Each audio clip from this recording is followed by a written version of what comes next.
الله من الشيطان الرجيم. بسم الله الرحمن الرحيم.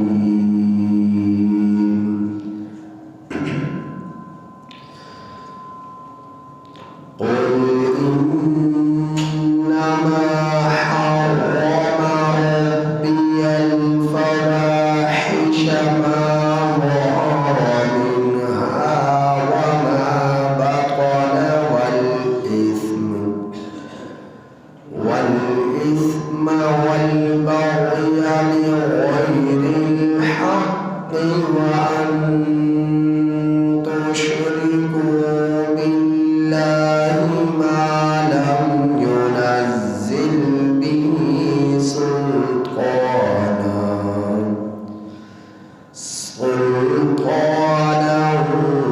وأن تقولوا على الله ما لا تعلمون. ولكل أمة أجل فإذا جاء أجلهم لا يستأخرون ساعة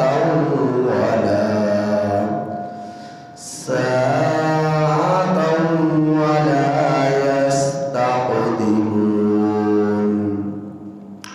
يا بني آدم إما يأتينكم رسل منكم يقصون عليكم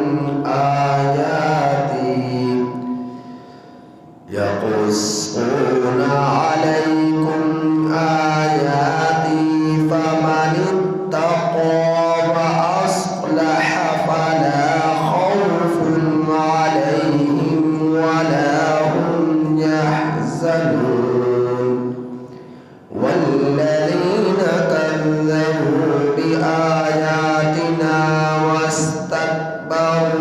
عنها أولئك أصحاب النار هم فيها خالدون.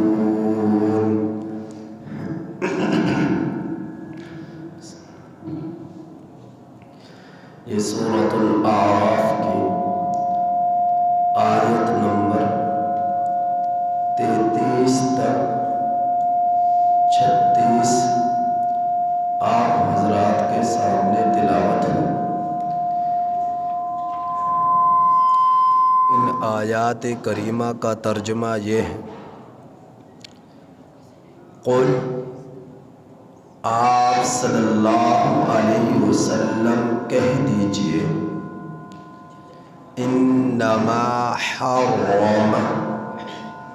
پختہ بات ہے کہ ربی، میرے رب نے حرام قرار دیا ہے، الفواحش، بے حیائیوں کو، ما ظہر منہا، جو ان میں سے ظاہراً کی جائے، وما بطن، اور جو چھپ کر کی جائے، والإثم، اور حرام قرار دیا ہے گناہ کو، والبغی، اور حرام قرار دیا ہے میرے رب نے زیادتی کو، بغیر الحق، جو ناحق ہو، اور زیادتی بغیر حق کے ہو، وَأَن تُشْرِكُوا، اور یہ کہ تم شریک ٹھہراؤ، باللہ، اللہ کے ساتھ، ماں، ایسی مخلوق کو لم ينزل به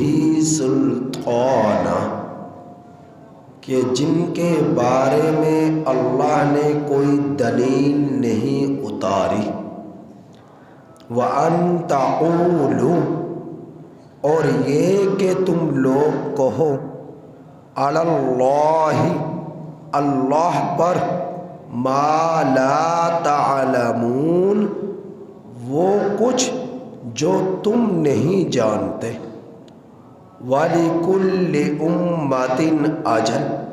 اور ہر امت کے لیے میعاد مقرر ہے،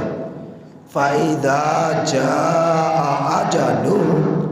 پھر جس وقت ان کی میعاد کا وقت آ پہنچے گا، لا يستأخرون ساعة، ایک گھڑی بھی پیچھے نہ ہٹ سکے گا، ولا يستقدمون، اور نہ ہی ایک گھڑی بھی آگے بڑھ سکے گا۔ یا بنی آدم، اے اولاد آدم،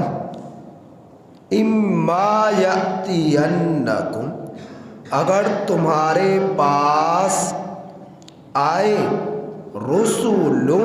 رسول منکم، تم میں سے، یقصون علیکم، وہ بیان کریں تم پر، آیاتی، میری آیات، فمن اتقی، سو جو شخص تقوی اختیار کرے، وَأَصْلَحَ، اور نیکی کرے، فَلَا خَوْفٌ عَلَيْهِمْ، سو ان پر نہ خوف ہوگا، وَلَا هُمْ يَحْزَنُونَ، اور نہ ہی وہ لوگ غمگین ہوں گے، وَالَّذِينَ كَذَّبُوا، اور وہ لوگ کہ جنہوں نے جھٹلایا، بِآیاتِنَا، ہماری آیات کو، وَاسْتَكْبَرُوا عَنْهَا، اور تکبر کیا انہوں نے ان سے، اولئک اصحاب النار، یہی لوگ جہنم والے ہوں گے، ہم فیہا خالدون، وہ لوگ جہنم میں ہمیشہ ہمیشہ رہیں گے۔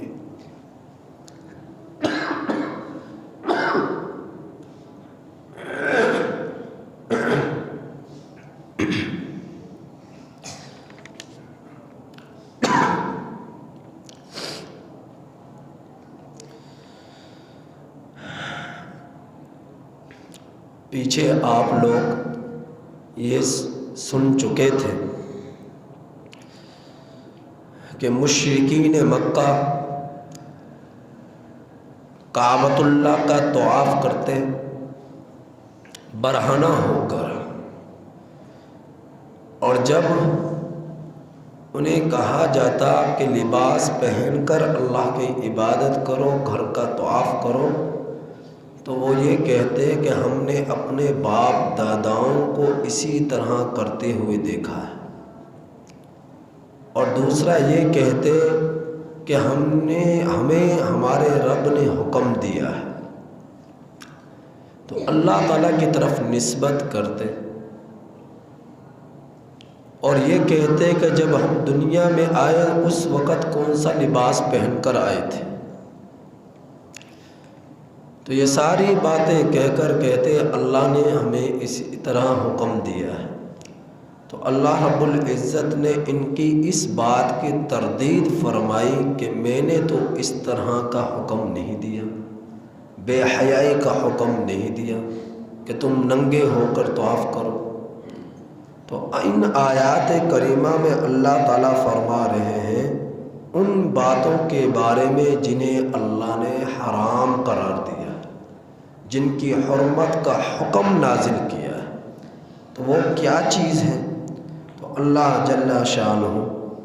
ارشاد فرماتے ہیں، نبی کریم صلی اللہ علیہ وسلم کی وساطت سے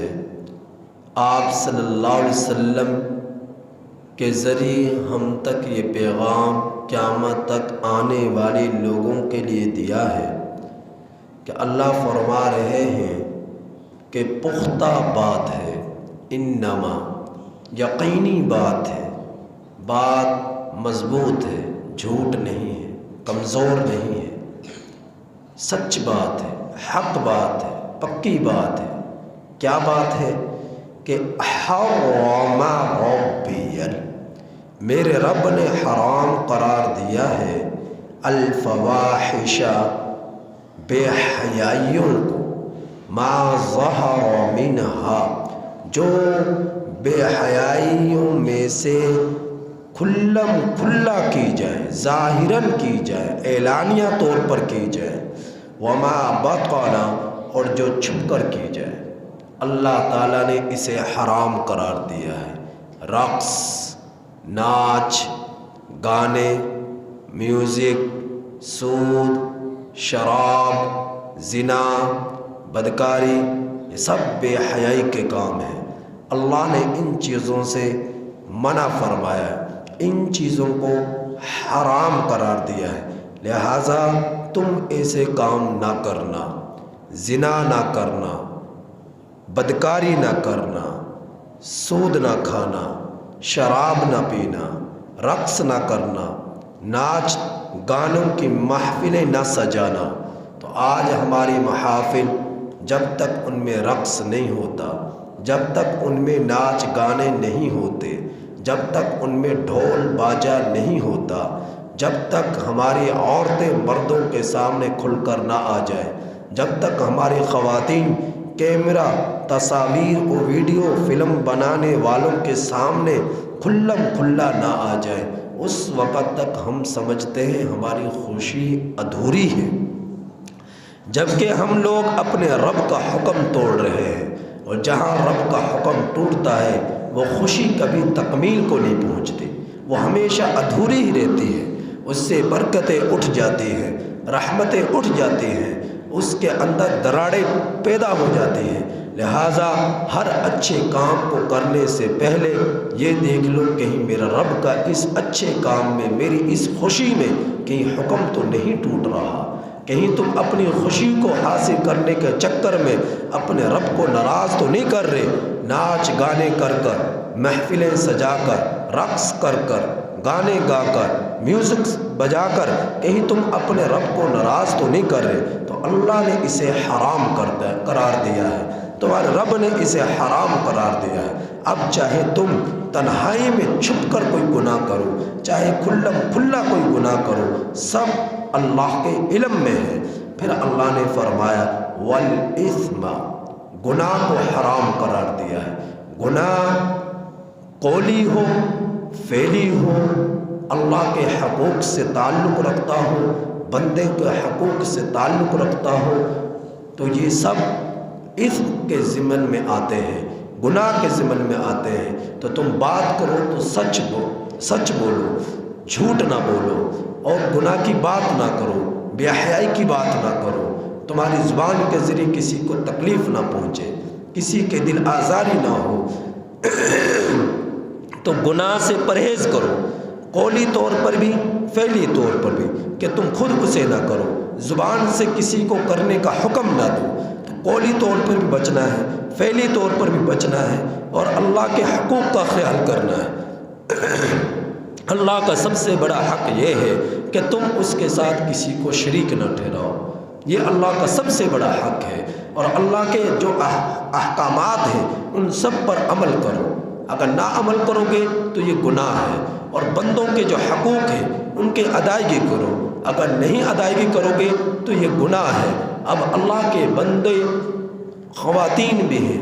مرد بھی ہیں، خامند بھی ہے، بیوی بھی ہے، بھائی بھی ہے، بہن بھی ہے، اولاد بھی ہے، والدین بھی ہے، تو یہ سب کے سب اللہ کی مخلوق ہے، لہٰذا خامند بیوی کے حقوق کا خیال کرے، بیوی خامند کے حقوق کا خیال کرے، اور والدین اولاد کے حق کا خیال کرے، اولاد اپنے والدین کے حقوق کا خیال کرے، بھائی بہن کے حق کا خیال کرے، بہن بھائی کا حق کا خیال کرے، مسلمان کے حقوق کا خیال کرے، مسلمان کافر کے حقوق کا خیال کرے، مسلمان پڑوسی کے حقوق کا خیال کرے۔ تو یہ سب اللہ کی مخلوق ہے، تو اللہ کی مخلوق میں ہم سب ہیں، تو ہم سب نے ایک دوسرے کا خیال کرنا ہے، حقوق کی رعایت کرنی ہے، کسی کے دل آزاری نہیں کرنی، کسی کو تکلیف نہیں پہنچانی، کسی کے لیے حسد نہیں کرنا، بغض نہیں کرنا، غیبت نہیں کرنی، چغلی نہیں کرنی، نفرت نہیں کرنی، جھگڑے نہیں کرنے، لڑائی نہیں کرنی۔ تو آگے میرے رب نے فرمایا والبغی، اور زیادتی بغیر الحق، جو ناحق طور پر ہو اسے اللہ نے حرام قرار دیا ہے۔ مثال کے طور پر زیادتی کیا ہے کہ ایک شخص ایک دوسرے کو مکہ مارے، اب اس نے زیادتی کی، اب بدلہ لینے والا، کیونکہ زیادتی دو طرح کی ہے، ایک حق کے طور پر اور ایک ناحق کے طور پر، دونوں کو زیادتی کا نام دیا جاتا ہے۔ لیکن ناحق طور پر زیادتی کیا ہے کہ ایک نے دوسرے کو مکہ مارا، اب دوسرا بدلے میں اس سے مکہ مار رہا ہے، لیکن پہلے نے مارا 5 سیر کا مکہ، اب دوسرا مارا 10 سیر کا مکہ، یعنی جتنا ایک بندے کے مکہ مارنے سے تکلیف پہنچی اس سے بڑھ کر دوسرے اس سے زیادہ طاقت کے ساتھ اسے بدلہ لیا، انتقام لیا، مکہ مارا، تو دوسرے نے 5 سیر کے بقدر اسے تکلیف پہنچائی مکے کے ذریعے، اور پہلے نے 5 سیر کے بقدر اسے مکے کے ذریعے تکلیف پہنچائی، اور دوسرے 10 سیر کے وزن کے اعتبار سے مکے کے دوسرے کو تکلیف پہنچائی، پہلے کو تکلیف پہنچائی، تو اب وہ مظلوم بن گیا پہل کرنے والا، دوسرا ظالم بن گیا۔ لہذا تم اگر انتقام بھی لو تو برابر سرابر لو، جتنی اس نے تکلیف پہنچائی تم بھی اتنی تکلیف پہنچاؤ، اگر اس سے زیادہ تکلیف پہنچائی تو یہ زیادتی ہو گئی، اور اگر کسی نے بلا وجہ کسی کو مارا تو یہ زیادتی ہو گئی۔ اور حق کیا ہے کہ کوئی اپنا بدلے کے طور پر اسے مکہ مار رہا ہے تو یہ حقاً زیادتی ہے۔ نہ حق زیادتی ہے کیا ہے، بلا وجہ کسی کو مکہ مار دیا، بلا وجہ کسی کو تکلیف پہنچا دی، یہ نہ حق طور پر زیادتی ہے۔ اب جس پر زیادتی کی گئی وہ بدلہ لینا چاہتا ہے تو یہ حقاً زیادتی ہے جو بدلہ لے رہا ہے۔ شریعت نے اسے دونوں کو نام زیادتی قرار دیا ہے، کیونکہ دونوں کی آپس میں مشابہت ہے، یہ بھی مار کر دوسرے کو تکلیف پہنچا رہا ہے، بدلہ لینے والا بھی پہلے کو مار کر تکلیف پہنچا رہا ہے، اب مارا اسی شکل کی صورت میں ہے، تو دونوں کی شکلوں میں مشابہت ہے، اس لیے اس کو زیادتی کا نام دے دیا۔ تو لیکن پہلی زیادتی گناہ ہے، دوسری زیادتی گناہ نہیں، لیکن جب زیادتی میں اضافہ کر دیا تو پھر وہ دوسری بھی گناہ بن گئی۔ لہذا یا تو معاف کر دو، انتقام ہی نہ لو، ہو سکتا ہے تمہارے انتقام کے نتیجے میں تم پھر ظالم بن جاؤ، اس سے پہلے تم مظلوم تھے، اب تم نے انتقام لیا، تم نے اس سے زیادہ اس کو تکلیف دے دی، اب تم ظالم بن گئے، وہ مظلوم بن گیا۔ اس لیے بہتر یہی ہے کہ تم معاف کر دو، کسی سے انتقام نہ لو اور غصے کو قابو میں رکھو۔ اللہ کے رسول صلی اللہ علیہ وسلم نے دیکھا کہ 2 شخص آپس میں لڑ رہے ہیں، جھگڑ رہے ہیں، تو دیکھا کہ ایک شخص کی گردن کے رگیں، پیشانی کے رگیں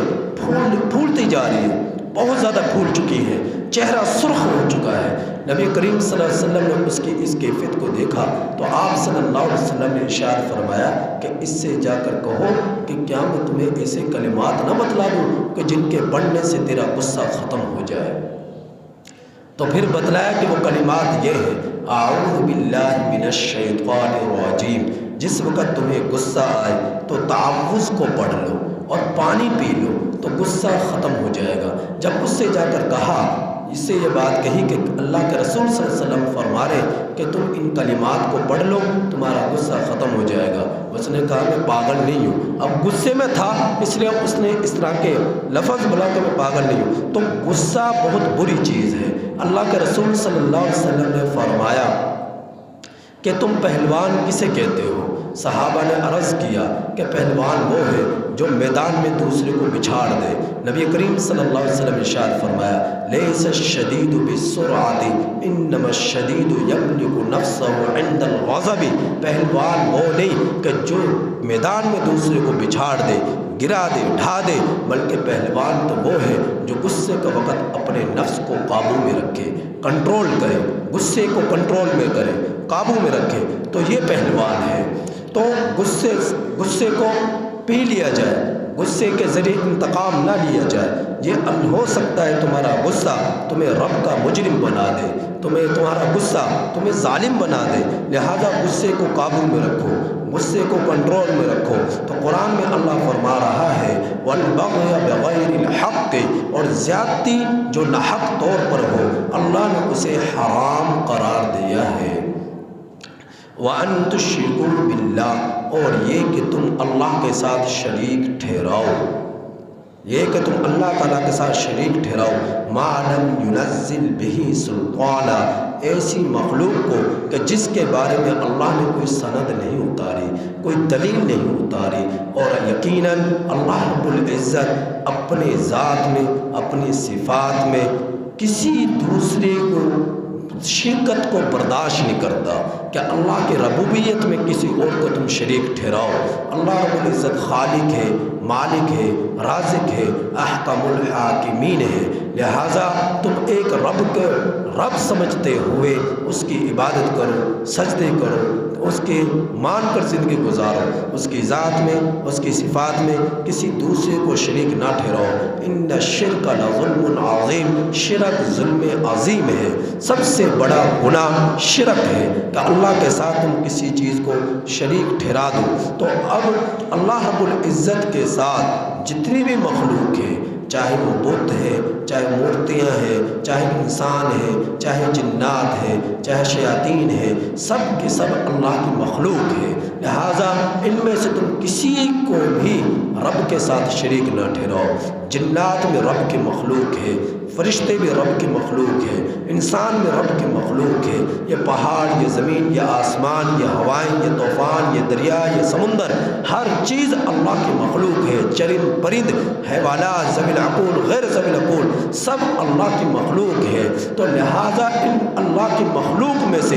کیونکہ اللہ خالق اور یہ پوری کائنات کا نظام اللہ کی مخلوق، تو تم خالق کی مان کر زندگی گزارو، مخلوق کو رب خالق کے ساتھ شریک نہ ٹھہراؤ۔ اللہ تعالیٰ اس چیز کو پسند نہیں کرتا، برداشت نہیں کرتا۔ پھر اللہ تعالیٰ فرما رہے ہیں وَأَن تَقُولُوا عَلَى اللَّهِ، اور یہ کہ تم کہو اللہ پر وہ باتیں مَا لَا تَعْلَمُونَ، جن کو تم خود ہی نہیں جانتے۔ اللہ کے ساتھ ایسی باتوں کو منسوب کر دو کہیں تم، یا جس طرح کہ یہودیوں نے کہا کہ عزیر علیہ السلام اللہ کے بیٹے ہیں، نصرانیوں نے کہا عیسیٰ علیہ السلام اللہ کے بیٹے ہیں، مشرکین نے کہا فرشتے اللہ کی بیٹیاں ہیں، العیاذ باللہ۔ اللہ نے سورۃ الاخلاص میں ہر چیز کی تردید کر دی کہ قل هو اللہ احد، وہ اکیلا ہے، یکتا ہے، تنہا ہے، اللہ الصمد، اسے نہ بیوی کی ضرورت، نہ بیٹوں کی ضرورت، نہ بیٹیوں کی ضرورت، نہ خاندان کی ضرورت، اسے کسی چیز کی ضرورت نہیں، کھانے پینے کی ضرورت نہیں،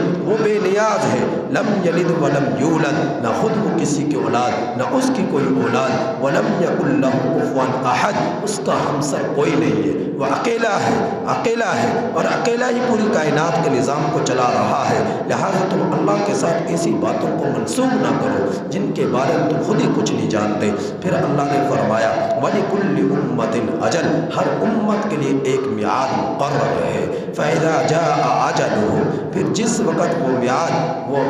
کو آ پہنچیں گے، لا يستأخرون ساعة، وہ میعاد جب اس وقت آ پہنچے گی تو ایک گھڑی بھی پیچھے نہ ہٹ سکے گی، ولا يستقدمون، اور نہ ہی ایک گھڑی بھی آگے بڑھ سکے گی۔ جب کسی کی موت کا وقت آتا ہے تو موت